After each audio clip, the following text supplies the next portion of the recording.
जुकाम एक ऐसी चीज है जो हम सबको कभी ना कभी परेशान करती ही है। हम सब इससे गुजरते हैं। पर सवाल यह है कि क्या हम इसे सही तरीके से हैंडल करते हैं। चलिए आज इसी के बारे में थोड़ा और जानते हैं। गले में वो जानी पहचानी खराश और फिर छींकों का सिलसिला शुरू। ये सिग्नल है कि जुकाम ने दस्तक दे दी है। लेकिन जब ऐसा हो तो सबसे पहला सही कदम क्या होना चाहिए? ठीक है, तो चलिए शुरुआत करते हैं एकदम बेसिक से। किसी भी प्रॉब्लम को सॉल्व करने का पहला स्टेप है उसे ठीक से समझना। तो ये जुकाम आखिर है क्या और होता क्यों है?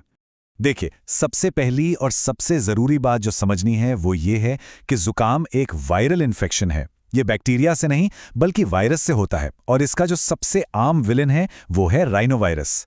और ये एक छोटी सी जानकारी इलाज का पूरा तरीका बदल देती है। तो ये होता कैसे है? जैसा हमने देखा, ये एक वायरल इन्फेक्शन है। अक्सर जब मौसम बदलता है या एकदम से ठंडी हवा लग जाती है तो ये वायरस ज़्यादा एक्टिव हो जाते हैं। और हाँ, अगर अपनी इम्यूनिटी मतलब बीमारियों से लड़ने की ताकत थोड़ी कमज़ोर है तो जुकाम बड़ी आसानी से पकड़ लेता है। अच्छा, अब बात करते हैं इसके लक्षणों की। कैसे पता चले कि ये वाकई जुकाम ही है, कुछ और नहीं। इसके कुछ क्लासिक साइंस हैं जो हम सब अच्छे से पहचानते हैं। नाक का बहना या फिर एकदम चोक हो जाना, लगातार छींकें आना, गले में खराश होना, कई बार हल्का बुखार और सिर में दर्द भी रहता है। मतलब अगर ये सब एक साथ हो रहा है तो बहुत मुमकिन है कि जुकाम ने आपको पकड़ लिया है। तो ठीक है, जुकाम हो गया, अब क्या? चलिए अब बात करते हैं सबसे काम की चीज़ की। घर पर हमारा एक्शन प्लान क्या होना चाहिए?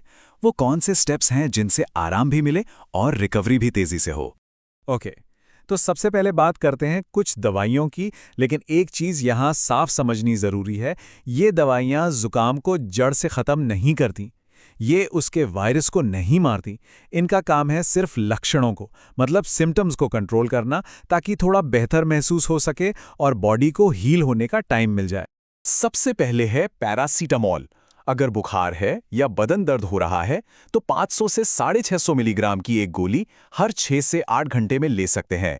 ये जुकाम के इन दो सबसे परेशान करने वाले लक्षणों के लिए काफी सेफ और इफेक्टिव ऑप्शन है। और अगर नाक बह बहकर और छींके मार मारकर बुरा हाल है तो सिटिरिजिन की एक 10 मिलीग्राम की टैबलेट काम आ सकती है। इसे रात में लेना बेस्ट रहता है। क्यों? क्योंकि इससे थोड़ी नींद सी आती है। और सच कहूं तो जुकाम में अच्छी नींद से बेहतर और क्या हो सकता है। अगर नाक एकदम बंद है, सांस लेना मुश्किल हो रहा है, तो ज़ाइलोमेटाज़ोलिन नेज़ल ड्रॉप्स काफ़ी राहत देते हैं।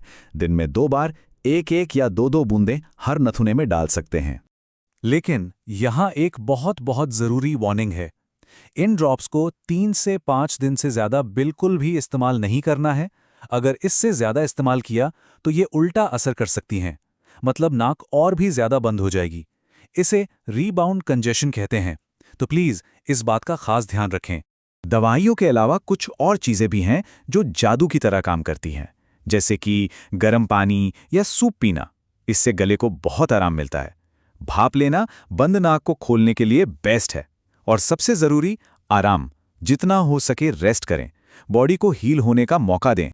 अच्छा, ये तो हो गई वो बातें जो हमें करनी हैं, पर उन गलतियों का क्या जो हम अक्सर कर बैठते हैं?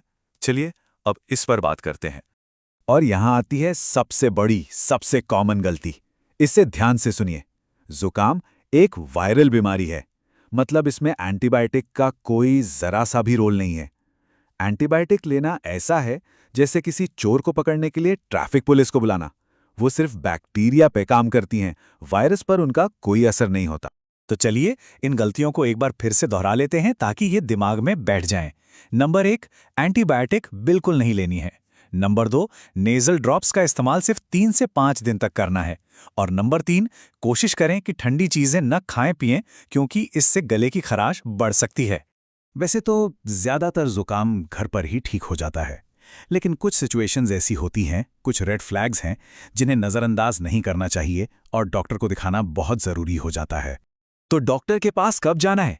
ध्यान दीजिए, अगर 7 दिन से ज़्यादा हो गए हैं और लक्षण ठीक नहीं हो रहे, अगर बुखार बहुत तेज़ है, अगर सांस लेने में कोई भी दिक्कत महसूस हो रही है, या फिर अगर मरीज कोई छोटा बच्चा है या कोई बुजुर्ग, इन मामलों में बिल्कुल भी इंतजार ना करें, फौरन डॉक्टर से मिलें।